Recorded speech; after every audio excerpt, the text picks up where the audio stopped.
Et bonjour à toutes et à tous messieurs dames, j'espère que vous allez bien. On se retrouve aujourd'hui pour une toute nouvelle vidéo, une vidéo que vous attendiez puisqu'on commence la série des présentations moto. Et j'ai l'honneur et le plaisir cette fois-ci de commencer non pas avec une Yamaha, non pas avec une R6, mais bien avec une KTM 690 Duke. Est-ce que tu peux, bonjour à toi, te présenter s'il te plaît aux internautes de type abonné, de type international? Donc salut, moi c'est Blaino. J'ai une 690 Duke de 2012. Donc je l'ai acheté fin 2019, ça fait un peu plus d'un an que je l'ai maintenant. Je suis toujours en permis A2 et il me reste à peu près 8-9 mois avant de passer en full. Ok, bah écoute, super. Ce que je te propose du coup, c'est qu'on va présenter un petit peu ta moto en termes d'édit. On va faire un truc un petit peu qualitatif, machalak sa mère. Et ensuite, on va passer à la présentation complète. Donc, tu vas pouvoir nous expliquer qu'est-ce que tu as mis comme accessoire, un petit peu comme déco, comme amélioration, etc., sur ta moto. Est-ce que tu es prêt? C'est parti! C'est parti! Allez, c'est parti, c'est parti, c'est parti.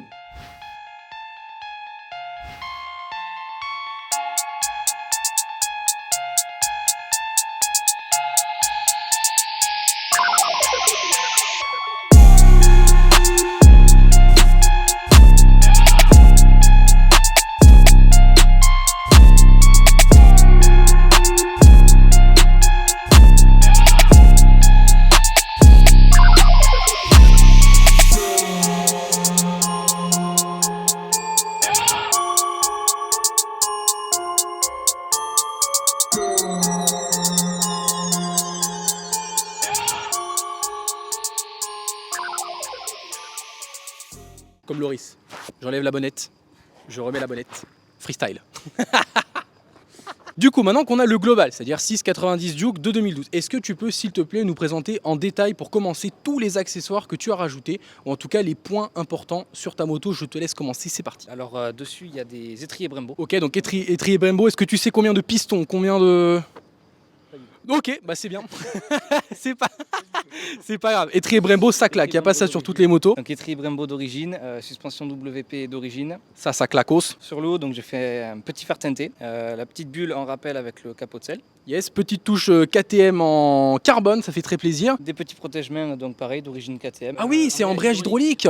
Oh lolo, attends, on l'a pas dit ça. Donc du coup, embrayage hydraulique avec les poignées KTM, le truc anodisé pour l'embrayage hydraulique, le truc, on ne connaît toujours pas le nom, du maître cylindre, je crois, du frein avant anodisé également. Ensuite, petite mousse pour rappeler un peu le côté supermoto. ok, donc petite mousse à l'avant. Je vois des petits détails ici également au niveau du réservoir 690. J'avais la même marque d'ailleurs sur la MT, ça fait très plaisir. Petit rétro sur les côtés. C'est ça, petit rétro sur le côté, acheté sur Amazon. La base. Ok, donc du coup, on va descendre un petit peu. Est-ce que tu peux nous parler de ce qui se trouve en bas, donc au niveau des crash bars? Je vois qu'il y a une jolie petite grille. Parle-nous-en un petit peu plus. C'est ça, donc il y a la grille de protection de radiateur orange. Est-ce que c'est une officielle KTM ou pas? Je crois, pareil, c'est l'ancien propriétaire qui l'avait posé, celle-là. Donc on part sur une petite Amazon ou un Wish potentiellement. D'accord, j'écoute ensuite la suite. Les crash bars, origine KTM, ça par contre c'est moi qui les ai montés. Je vois ici quelque chose. Alors est-ce que c'est du vrai carbone ou alors... C'est du vrai carbone. Donc C'est ça du c'est vrai du vrai carbone, c'est une vraie protection de carter en carbone avec l'autocollant KTM rajouté. Encore de l'anodisé sur les cale-pieds et sur les cale-pieds et le frein. Ça c'est origine KTM, non?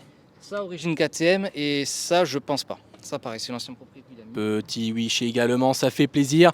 Ensuite on arrive, je vois la boîte à air, c'est ça? Ouais, donc la petite boîte à air stage 1 DNA. Ensuite, on a petit bocal indisé pour le liquide de frein arrière. Et on passe au clou du spectacle, si je puis dire. Est-ce que tu peux nous parler un petit peu plus de cette beauté qui fait du bruit? Parce que je vois qu'il n'y a pas de chicane également, petit brigand. Donc on a le Decata Leo Vince. Ah, donc c'est un Decata, donc c'est-à-dire en gros le début de la ligne est du Léo Vince, Léo Vince, bref, on s'en fout. Et après, on a une cartouche Accra C'est ça. avec une protection R&G et la protection carbone Akrapovic. On a Krapovic, c'est ça. Ça, c'est beau, franchement, ça c'est vraiment quali. On a un petit capot de selle avec une selle Power Part.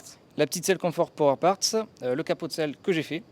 Ah, c'est toi qui l'as fait? C'est moi qui l'ai fait. Ouais. Ah, donc attends, donc c'est toi qui l'as fabriqué? Le capot de selle, il était comme ça. J'ai juste rajouté les stickers orange. J'ai refait une peinture noire dessus. De base, il était noir mat, tout pas beau, et je l'ai refait. D'accord, ouais, donc tu t'es vraiment chauffé quoi. Petit support plat court ou en tout cas made by Moyen. toi, voilà. Le support de plaque moyen, pareil avec des petits autocollants rajoutés, les petits clignots. Et on termine en beauté avec les petits diabolos qui sont dans le fond. C'est des petits détails mais ça compte beaucoup. Est-ce que maintenant tu peux nous parler sur ce qu'on voit le plus? Et c'est ce qui moi m'a plu dans ta moto, c'est ton kit déco. Alors le kit déco, c'est un kit déco d'origine KTM que j'ai personnalisé. J'ai rajouté des petits liserés orange un peu de partout, des petits stickers. Et encore une dernière question du coup, on va avoir les pneus. Est-ce que déjà c'est ceux d'origine? Et sinon, lesquels tu as mis et est-ce que tu les conseilles? Alors non, c'est pas les pneus d'origine, c'est les Bridgestone S22. Très bon choix. Ils sont top. Franchement, ils sont top, je les conseille à 100%. Ils chauffent bien, ils collent bien. La durée, elle est bien. Tu fais quoi, environ 4000 km à peu près? Alors, un peu plus, je fais 7-8 000 km, on va dire. Avec. 7-8 000 km avec les S22, même à l'arrière? L'arrière un peu moins. Évidemment, merci beaucoup. Mais non, franchement, rapport qualité-prix, génial. Ouais, effectivement, je conseille Bridgestone S22, c'est un excellent choix. Ce qu'on va faire, écoute mon petit Beyblade, on va du coup te poser la question qui est très importante, parce que c'est quand même un petit peu ce que les gens veulent savoir, c'est ton ressenti. Cette moto, est-ce que tu peux nous donner déjà pour commencer 3 avantages selon toi, quelque chose qui la rend un petit peu unique, et pourquoi est-ce que tu aurais choisi cette moto-là? En gros, ces avantages les plus importants. Alors pour moi, l'avantage déjà le plus important, c'est son look. On la voit pas tous les jours. Je confirme. Son caractère moteur. Je confirme également. Très coupleux, très joueur et on s'ennuie jamais avec C'est un peu le bonheur du monocylindre, on va dire. Ça. Ok, donc couple, donc en gros son caractère moteur, le look qui est incroyable et je te l'accorde, franchement il est insane et pourtant moi je suis pas très fan de KTM. Troisième avantage selon toi? Tu as l'avantage du Supermoto et l'avantage du Roadster en même temps. Ouais, alors, franchement, j'y avais pas pensé et je te jure que ça c'est vrai parce que t'as un peu la position du Supermoto quand même. Tu as la position du Supermoto dessus, mais c'est beaucoup plus confortable déjà parce qu'il y a la selle confort. Ouais, t'as pas une monocelle, on va dire, un peu comme ça. le 690 SMCR par exemple. Tu as le gabarit du Roadster avec la puissance et... Tu pourrais très bien faire un road trip concrètement avec. Oui. Concrètement, oui. Ok, bah écoute, ça c'est top. 3 avantages. Moi perso, ça me donne envie de l'acheter. J'ai pas les sous, mais t'inquiète. Et deuxième chose, quand même, c'est quand même très important parce qu'aucune moto n'est parfaite, mis à part les R6. Est-ce que tu peux nous donner 3 inconvénients, des choses qui t'énervent un petit peu sur cette moto et que tu dis, bon, si un jour KTM nous sort une 690 entre guillemets version 2, hein, qu'est-ce qui pourrait améliorer dessus selon toi? Difficile, hein, difficile. On dirait moi qui parle de la R6, c'est fou. Non, je dirais peut-être le poids à l'avant. Pour la moto, je trouve que le poids à l'avant est un peu trop lourd. D'accord, ouais, bah après c'est pas un supermoto non plus, hein. Voilà. C'est là où on retrouve ce côté mi-roadster, mi-supermoto. La fiabilité. Ah, allez hop là, ça c'est fait, KTM France vient de partir de la vidéo. Et ouais, non, faut dire ce qui est. C'est des motos fiables, mais il y a des problèmes dessus. Ok, qu'est-ce que tu as déjà eu comme problème par exemple dessus, juste pour en citer un ou deux, ou plus si tu en as eu plus? Des problèmes de fuite. Basique. Voilà. Ça, qu'est-ce qu'il y a eu? La moto, des fois, qui démarre pas, un petit voyant qui s'allume. Est-ce que c'est souvent en hiver ou pas? Non, alors. Ah, merde. Moi, c'est plus en été. C'est plus en été quand il fait chaud. Mais pas pratique dans le sud. Non, voilà. À part ça, après, franchement, ça va. J'ai pas à me plaindre. Et du coup, ton troisième inconvénient qu'on n'a absolument pas parlé en off, mais qu'on ne mettra pas à la vidéo, ou peut-être que si, du coup, si on avait dit c'est le compteur, il est un peu vieux, mais bon. Il pue la merde. Sur les nouvelles générations, vu que ça c'est une 2012. Oui. Ah, ça c'est vrai qu'il faut quand même. Alors, mea culpa, il faut quand même le préciser, c'est vrai. C'est une 2012 et elle est extrêmement propre, mais comme tu le disais, le compteur, pas ouf. Le compteur est pas très ouf. Sur les nouvelles, c'est le compteur TFT, il est plus joli. Il est vachement plus joli. Maintenant, ça reste quand même lisible, non? Oui. Ok, donc du coup, tu nous as quand même donné 3 avantages, 3 inconvénients, plutôt honnête, c'est très cool de ta part. Est-ce que je vais quand même pouvoir te poser 2 dernières questions? La première, c'est pourquoi avoir choisi cette moto-là plutôt qu'une MT par exemple, parce que c'est quand même une moto qu'on croise beaucoup en A2. Ouais. La 690 un petit peu moins, pourquoi celle-là? Bah déjà parce qu'on n'en voit pas souvent et c'est de KTM, c'est la moto que j'ai toujours voulu avoir. Il y a une raison particulière, quoi, des vidéos que tu as vues ou quand tu l'as vue? Il y a un peu tout, le look, tout. Ok, très bien. Et du coup, dernière question quand même, puisque on a quand même envie d'avoir ton avis au final. Est-ce que, malgré les problèmes de fiabilité, le compteur un peu éclataxe et le prix qui est clairement quand même assez élevé, je te demanderai après combien est-ce que tu l'as payé, est-ce que tu la conseilles quand même en permis A2 aujourd'hui, que ce soit une 2012 ou un modèle un petit peu plus récent éventuellement? Oui, je la conseille. Ok, merci beaucoup, c'est une fin de tournage. Allez. Ok, donc tu la conseilles. Est-ce que tu as des arguments? Non, ouais, je la conseille parce que c'est une moto très agréable à rouler. J'ai pas parlé de ça. Ah ouais, j'ai changé la transmission, j'ai fait -1 +2 de base sur la 690, si je me trompe pas, c'est du 16-40.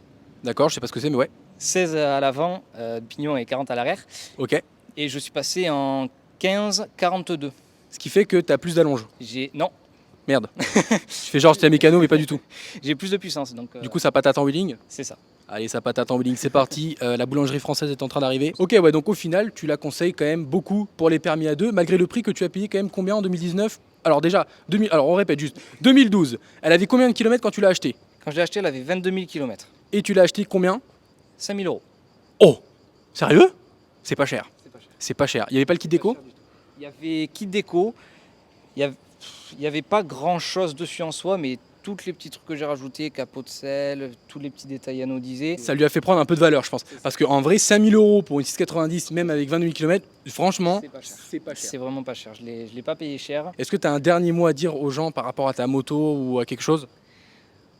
Si vous hésitez, franchement, foncez. Oh, le vent du KTM, quoi. Oh là là, putain, on dirait moi avec les R6, c'est fou. Incroyable. Bon, est-ce que pour terminer, tu nous fais pas un petit démarrage quand même? Voilà, il attendait ça depuis le début. Allez, c'est parti, fais-nous rêver. Je vous fais écouter ça. Hein.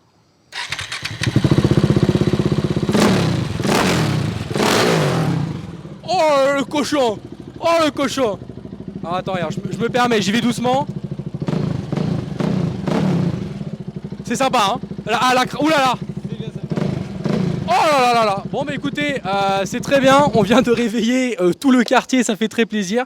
Encore un très grand merci à toi, je te fais un petit check, merci beaucoup à toi frérot. Merci à toi. Bah écoutez, n'hésitez pas à envoyer vos candidatures sur l'adresse mail qui s'affiche ici. Pourquoi je dis ça? Parce que je me souviens absolument pas de l'adresse mail que j'avais créée. Deuxièmement, on se retrouve très bientôt pour de nouvelles aventures. On refera d'autres présentations si cette vidéo vous aura plu. Ceci était un test. On cherchera de toute façon à améliorer encore ce concept. Et moi en tout cas, ça m'a fait très plaisir d'être avec toi aujourd'hui. Encore un grand merci. Un dernier mot, une dédicace? Ben non, j'ai pas de... Allez, sur ce, c'est le fin de vidéo. Ciao!